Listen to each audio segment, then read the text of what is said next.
So in order to answer this question, what's next? There's a first requirement, and the first requirement, as we talked about last week, is trust. You've got to be able to, and you've got to be willing to trust, right? I mean, that just makes perfect sense.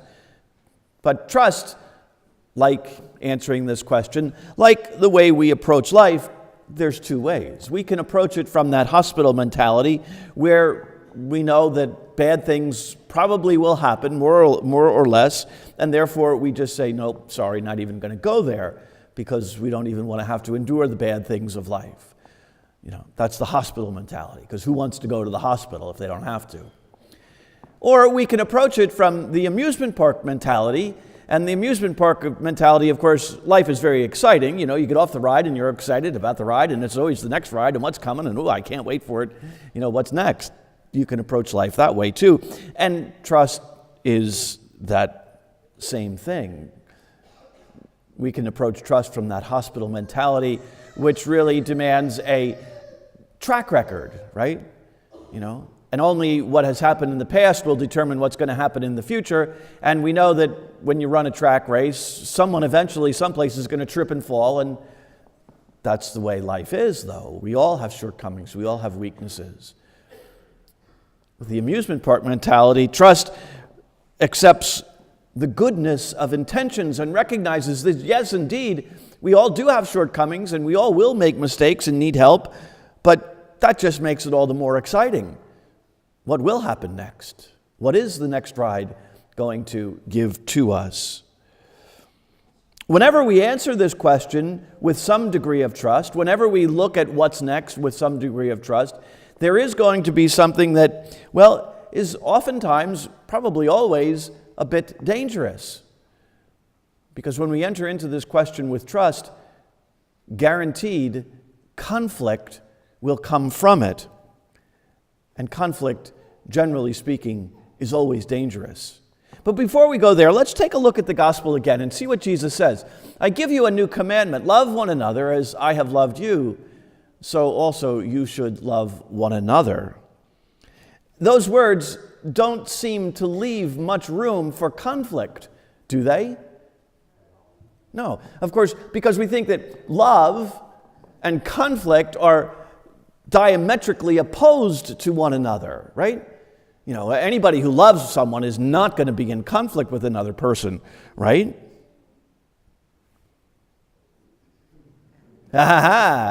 Yes, indeed.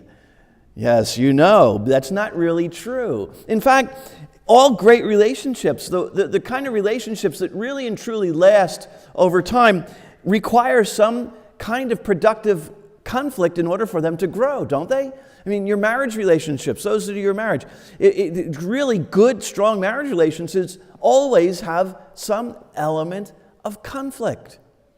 Parenting, there's going to be conflict. Friendships, real good friendships, there's going to be conflict. Even in the midst of a good Christian community,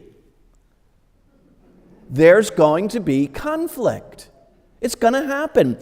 And it's going to happen because we have shortcomings, we have weaknesses, we have failings, we are in need of help. But very much like trust, very much like the question, very much like life, there's two ways to approach conflict. We can approach it from a hospital mentality, which is the interpersonal kind of conflicts that we have to endure, or we can approach it from an amusement park mentality, which is the ideological ways. Ideological conflicts really have the same kind of qualities as interpersonal conflicts, in as much as they're always going to be filled with emotion and passion and frustration. But ideological conflicts are limited to concepts, to ideas, to how we think. Interpersonal conflicts, on the other hand, they're personality focused. And they're always mean-spirited and nasty because they're about attacking a person as opposed to an idea. Ideological conflicts are very much like the amusement park, what's going to happen next? And there's always a sense of excitement about that. Interpersonal conflicts are about that hospital mentality, because only bad things can come from them. Only bad things happen when we enter into those interpersonal attacks on one another. Here, what does Jesus say?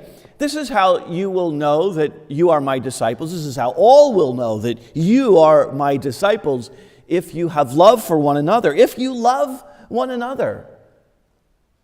If you love one another, there really is no room for mere mean-spirited, nasty attacks.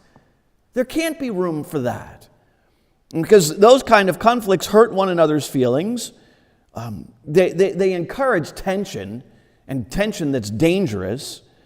And they lead to gossip. It's like, just stop doing that. Gossip is such a dangerous and deadly kind of thing because it's nasty and frankly sinful. Because it makes no room for open debate and no room for a disagreement about important ideas. And disagreeing is okay. We don't always have to agree about everything. These kind of conflicts fail to tap into everyone's opinion and everyone's perspective on things. These kind of conflicts fail to love as Jesus teaches us and commands us, because they fail to consider the goodness that we should have as we will that to one another, because that's what love is, willing the good of the other. And if these are the kind of conflicts that we enter into, these interpersonal mean-spirit attacks, well, we might as well just check ourselves into the hospital, because we need major surgery. On the other hand, if we truly love one another, we're willing to accept the fact that we all have shortcomings. We all have failings. We all make mistakes. We all need help. And conflicts happen only in light of what is good and right. And these kind of conflicts are lively and interesting because everyone gets to say their piece. Everyone gets to hear the ideas that everyone else has. And these are conflicts that bring about the resolution to problems quickly. And problems that everybody has that we can say, okay, we can resolve this and come to an end. That most everyone can agree with. Because all the issues are laid out on the table for everyone to see. These kind of conflicts always seek what is good, what is right. And it's like being in an amusement park. When you stop and think about it. When you go to the amusement park with a group of friends, you get off a ride, and this one wants to go to that one next, and that friend wants to go to that one next, and that one wants to go to that one next, and there's a conflict. Which one do we go to? But it's always exciting because this one says, well, I want to go because this ride does that, and I want to go because this ride does that, and I want to go because that ride does that. And you get all the issues out on the table. And then you can come to an agreement. Because in the end, eventually, you're going to get to all the rides anyhow. You're going to get to do it all. So what is next? Did you get my newsletter or the parish newsletter? If you didn't get it, you'll probably get it tomorrow or Tuesday. If you got it, did you read it? Or at least did you read my article on the front page? So you know what's in my mind, right? Yeah? Yeah?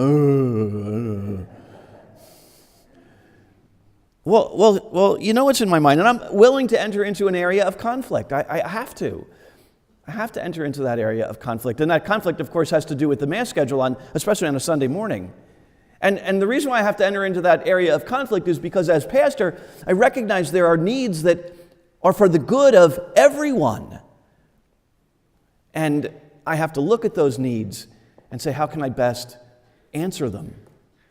And what's the best thing for everyone, or what's the best thing for the good of the parish? And there's an aspect of our parish that we're falling down on.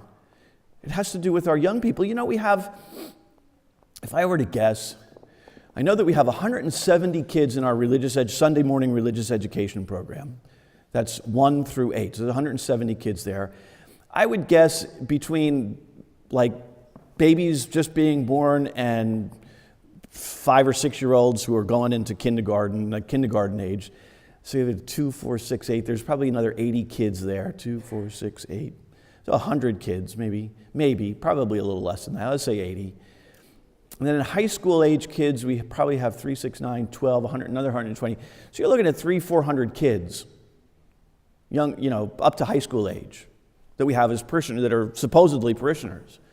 I can assure you that if you attended Mass all 4 of Masses, you would not see a total of about 400 kids in church. We're losing our young people. And as a pastor, we got to do something about that. And one thing that we can do about that is to look at the Mass schedule and see, is it something that's accommodating as many people as possible? Is that doing that? And when I look at what other parishes are doing, having a Sunday evening Mass accommodates a whole element of the parish that we're not doing, that we're not looking at. I have to be honest with you guys too, especially at this Mass, because the reality is the number of people that oftentimes are at this Mass is obviously there's a whole bunch of you standing in the back. And that's, I know that some people have issues about being in crowds, and I understand that. But it's unacceptable. And it's unacceptable because there should be a place for everyone to have a seat all the time. And this church is not big enough for that at this Mass. So my idea is really to move this Mass over to our other church and have a 10 o'clock and a 5 o'clock here. But if you noticed in my letter, if you read it, I didn't do that. I said, no, we'll keep the 8 o'clock here, because I know that there's many of you here right now who refuse to go over there, which is also unacceptable. It's also unacceptable because it's church. It's our church. And we are the church here. So I need to hear from you. I need to hear what your thoughts are. If you want to write me a note, you can do that. But please, if you're going to write a note and not sign your name to it, save the paper. Okay? Don't. I want to hear from you. I want to hear from you, too. If you feel like you need to talk to your friends about this and then say, I'm writing on behalf of all of my friends, and we all agree that, don't. Stop right there. Forget it. You can talk to your friends about it, but say, I believe what is good for the parish is. Stand up for yourself. Speak for yourself. You can do that. Most of you all are adults. I mean, I know there's a few kids here, but we're all adults. We can speak for ourselves. Do that. I want to hear from you. I want to hear your opinion. I want to lay it out. It's a conflict, and we need to resolve it. And what's the best way to do that? You see, because always, what's next? It's up to you.